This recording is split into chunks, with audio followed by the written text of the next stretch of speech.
Traders Corner was proudly brought to you by IG. Visit igmarkets.co.za to open a trading account today.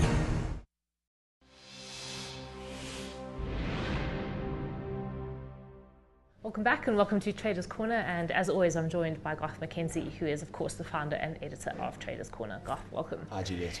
Garth, let's start off with your most recent trade, which was a short, unfortunately, on the new gold ETF. And I say unfortunately because in the last couple of days we've seen gold springing up and also the rand weaken. So of course that would have been good if you were long, but not if you were the reverse. Correct, yeah. So we were short, unfortunately. It hasn't worked out, and I've executed a stop loss on that trade today, and we've taken a small loss on it.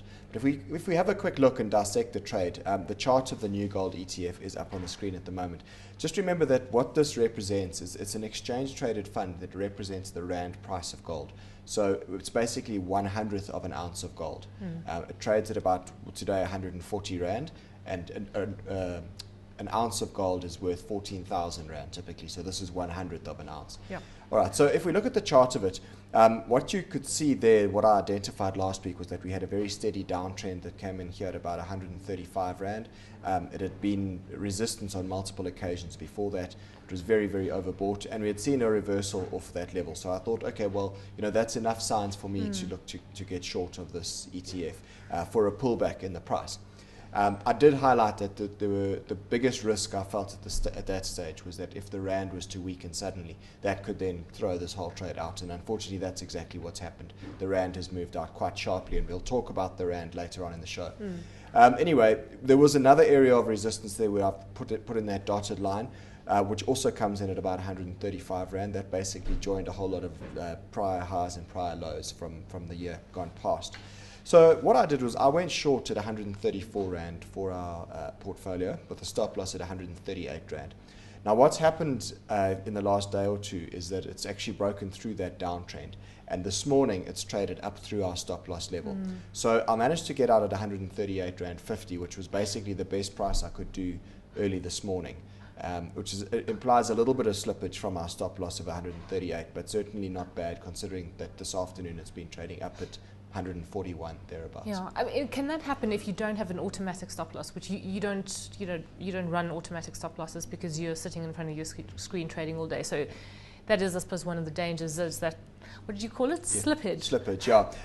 Yes, I mean, that is a danger. If you don't use an automated stop loss, then you do run the risk of having some slippage, because it basically implies that you can't get out at your exact stop loss level. But as luck would have it in this case, even with an automated stop loss, 138.50 was the best you would have been able to do today, because it actually gapped up at the open, and that would have been the best execution price that I could have done in any case, irrespective of if it was an automatic stop loss or if I was doing it manually.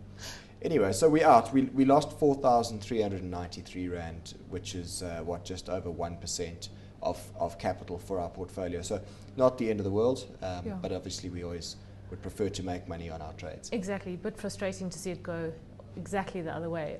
Garth, what about Grindrod? That was also one of the recent trades, and we were waiting for the trading statements and we'd wondered why it hadn't come through yet. Of course it did come through on Thursday, I think. And it was quite tricky to read at first because surface reading of it looked really good. I think headline earnings up, 25-odd%. Yeah. But there were one-offs and impairments and things that's kind of murky, clouded the picture somewhat. So it did, yeah. It was quite a strange trading update because the headline earnings per share number was said up 25 to 35%. And the earnings per share number was -5 to -15%. And the reason for that was an adjustment relating to the sale of part of the Maputo port in the previous reporting period, which is a one-off item which needed to be pulled out of the results, etc., etc.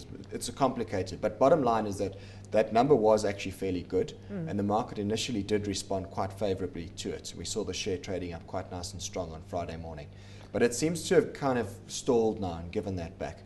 And remember that with this trade, what I had said is that I was looking to actually hold it into any strength leading up to the results, or if we got a trading statement. Now we've had a trading statement, so that when the results come out on the 2nd of September, they're unlikely to tell us anything that we don't already know. So on the basis of that, I've actually used this little bit of strength to sell out of that position and bank the profit on it. But if we have a quick look at the chart and just show why we did this trade, in addition to the fundamentals, which I thought were favorable, We had an ascending triangle over there, which had formed through April, May, and June of this year. And typically you take the height of that structure at its broadest point and then you project it up after a breakout happens to give you a target price. Now our target price in this case was 24 Rand 50.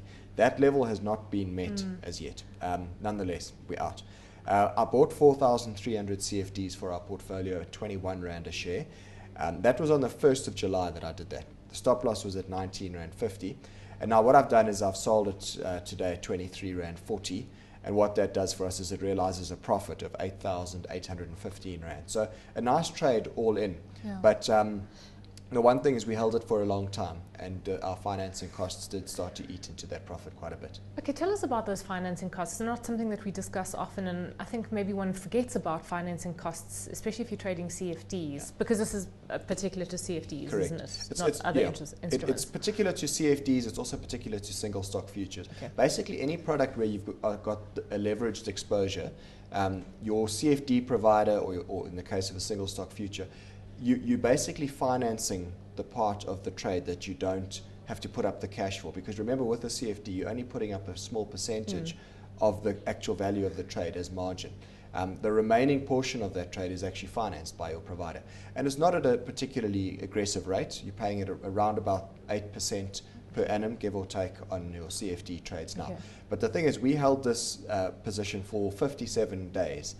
And which is what, nearly 2 months. Yeah. And what it means is that, if you look at that, we should have made what, 2 Rand 40 per share on this, but we actually only ended up making closer to 2 Rand a share profit on this trade because of the financing costs and the commissions and things that we It had actually paid. makes quite a big difference. It does make a big difference. So, it's something just to bear in mind when you trade CFDs, particularly if you do hold them for a long period of time. The financing costs do become onerous eventually. But if you're trading for a relatively short period of time, like a couple of days to a couple of weeks, it's not that big a deal, really. Yeah. Garth, before we move on to the other two charts that you want to bring up today, just a comment on Grindrod. Do you think, it looks like it's consolidating there if you look at that graph. Is it feasible that it's a trade you might look to re-enter, maybe once the results are out, maybe if the market sort of starts running? Yeah.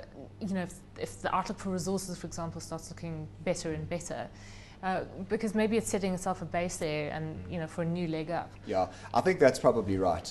The trend is undoubtedly still up. It is consolidating sideways. It's been doing that for about 4 or 5 weeks now. It can probably carry on going sideways a little bit more before it meets that primary upward trend, at which point I would expect it probably to take another leg higher again. So, yeah, it's certainly something I might look to re-enter, but I did feel it was just getting a bit long in the tooth. We've talked about it so much on the show and we've been holding it for such a long time. It's time to sort of liquidate it, bank that profit, and let's look elsewhere for something else exciting. Okay, so there is nothing exciting particularly this week, but you are going to bring up two charts, and I know you want to start off with the top 40. Yes, I do. So that's right. I'm not doing any trade this week. Basically, when in doubt, stay out. The market's extremely stretched at the moment. It's very, very overbought. But having said that, no uptrends or anything have been broken yet to say to me that we should be putting a short position on either. So I'm sort of sitting on the fence this week, as it were. If we look at this chart of the top 40, what you can see is we've got this overhead resistance area which joins all the tops since the beginning of 2013. And the market's been bumping up against that area for the last week or two. We've got resistance at 39,000, which has basically been tested now on this top 40 spot index. And today has been quite interesting. The market's been fairly weak today, and I'm wondering whether this is not perhaps a reversal day that we're going to now start to reverse down off that 39,000 resistance. But what we need to be cognizant of is that there is this rising channel that's been in place since the late June. It is still very much intact, and until we break out the bottom of that channel, I'd be cautious of getting short of the market because it does still have upward momentum behind it at the moment. So the bottom of that channel comes in at 38,350. We need to keep an eye on that area in the days ahead. If we start to break underneath that support line, the bottom of that channel, then I think the argument can be made for a deeper pullback in our market. But until that happens, you've got to be very careful of just blindly picking a top in our market. Because, people last week were talking about a correction of anywhere between 5 and 15%. I suppose they're hoping for a correction to get back in. But, if it did break below that, do you think that's the order of magnitude that one might see? Yeah, it's quite possible. Look, I mean, our 50-day moving average on this market is sitting at 36,500. So that's, 2,500 points lower than where the market's been trading now in these last few days. And that would only be about 5 or 6% if the market pulled back to the 50-day moving average. So, something of that sort of order, I think, would be fairly healthy for our market, and it would probably allow us just to maybe have a chance to reload for a potential year-end rally, maybe. Of course, this could all, I suppose, change, or one of the factors that we need to take into account is what the rand is doing, because of course it helps the big industrials and the rand hedges. And that is the next chart that you want to focus on. It is, and this is where it becomes quite interesting, and maybe you could even argue that what I'm talking about here becomes sort of contradictory. But let's have a look. The rand-dollar exchange rate chart is on the screen at the moment. You can see that there's undoubtedly a weakening trend for the rand over there. That goes back over the last 2 years or so that we've got this weakening trend. What's happened over the last 2 or 3 months is the rand has been consolidating sideways, or in what looks almost like a bit of a bull flag type of pattern to me over there. And now over the last few days, we've actually broken out through the top of that bull flag structure, which is a bearish development for the rand. And what you typically do with these structures is you take the height of what's called the flag pole over there, and you then project that same distance out from where the breakout occurred, from the bottom of the flag structure rather. And that gives a target of 10 Rand 85 based on this technical structure. We're trading at about 10.35, 10.40 at the moment. So you might argue that there could still potentially be further room for the rand to weaken. I know there are a lot of commentators out there arguing that the rand is fundamentally undervalued at this level, which is fine. But just remember, the rand has a habit every now and again of blowing out and going weaker than it should. And then it'll eventually retrace at some point. So I think at this stage, the rand to me looks like it is still on the back foot, and only if we start to come back underneath 10 Rand to the dollar, then would I change this bearish rand view. But I think for now, I'm going to stick with being bearish on the rand. What are some of the other factors, do you think, behind the weakness in the currency market? Well, I think what's driven this sudden weakness that we've seen over the last few days has had a lot to do with the Fed and the possibility of them tapering off. And what you've seen is with that, as this speculation increases that the Fed is going to taper off on their quantitative easing, on their bond purchases, the US treasuries the yields have been picking up. And what that basically means is it's the same sort of situation as what we saw in May of this year, when the initial suggestion was made that QE would be tapered off.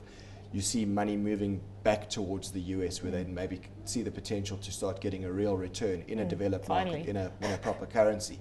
And suddenly you see money being moved away from the emerging market bond markets. So obviously our rand has weakened, but we're not alone in this. The Indian rupee's been smashed. The Brazilian real's also been smashed.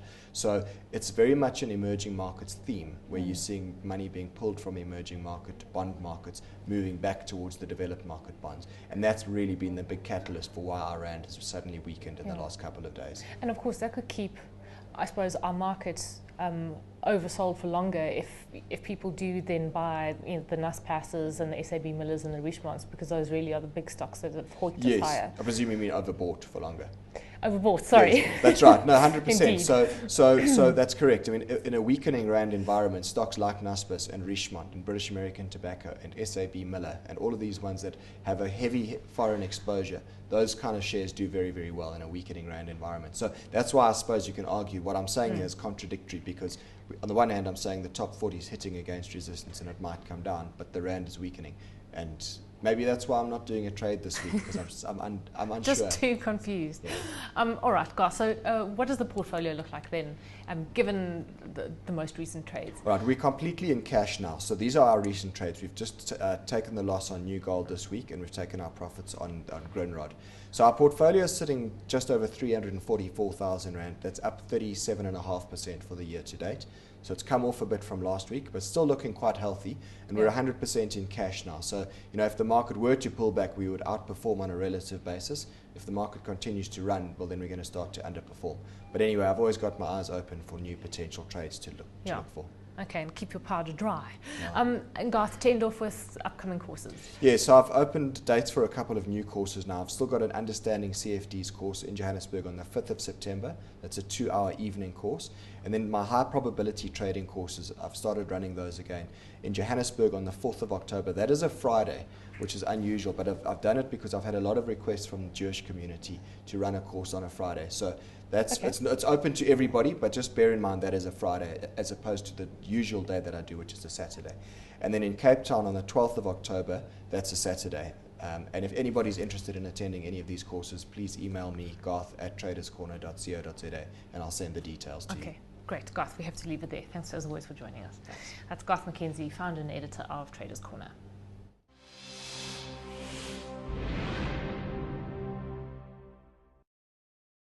Traders Corner was proudly brought to you by IG. Visit igmarkets.co.za to open a trading account today.